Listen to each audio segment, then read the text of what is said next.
The evening sun was dipping low over the quiet neighborhood when Officer James was wrapping up what he thought would be an uneventful shift. The hum of the patrol car was almost calming when a sudden, desperate sound cut through the calm, the unmistakable cry of a child. He turned his head just in time to see a little girl, no older than 6, running toward his car with tears streaking down her cheeks, her small hands trembling as she tried to speak through sobs. Her pink dress was wrinkled, her hair messy as though she had been running for a while, and her voice broke with urgency as she begged, "Please, follow me home." Something in her eyes, a mixture of fear, desperation, and hope, made him realize this wasn't just a child having a bad day.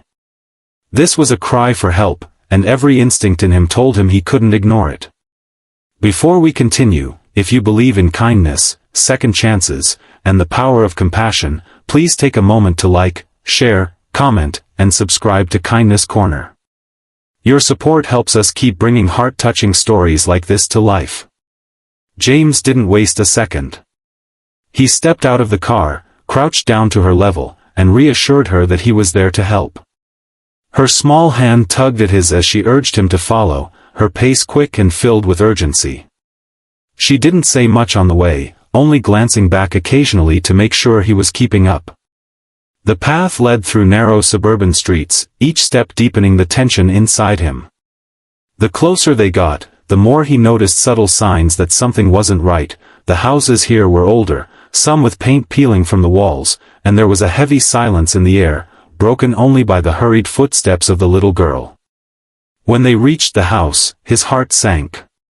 It was small, with an overgrown yard, the front door slightly ajar, and no signs of movement.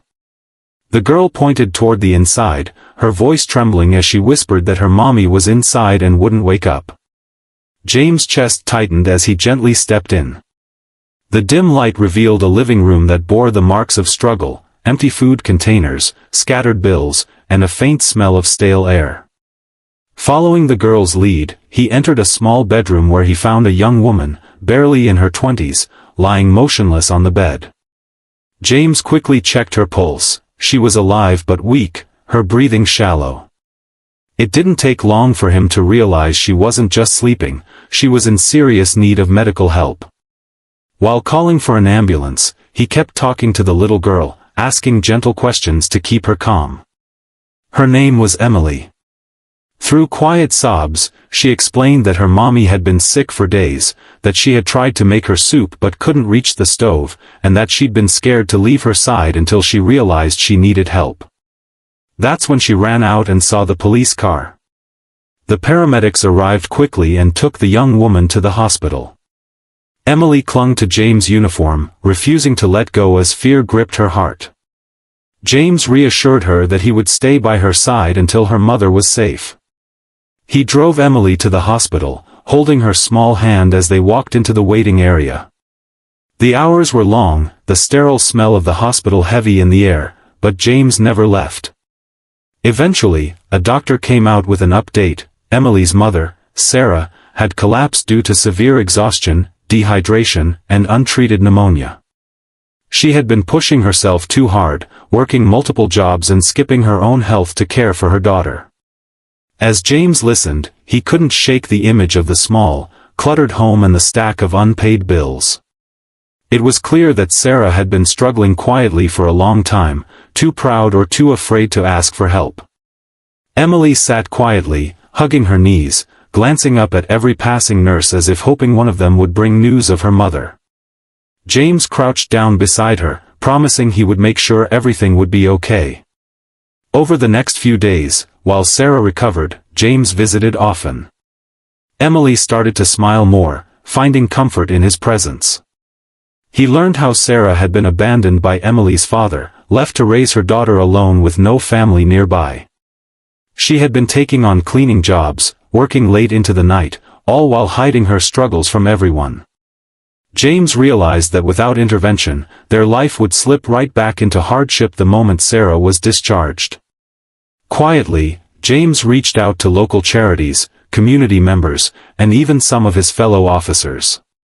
Within days, donations of food, clothing, and funds began to pour in. When Sarah was finally well enough to leave the hospital, she returned to find her home cleaned, stocked with fresh groceries, and repairs underway.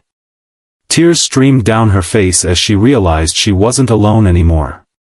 Emily's smile that day was brighter than James had ever seen.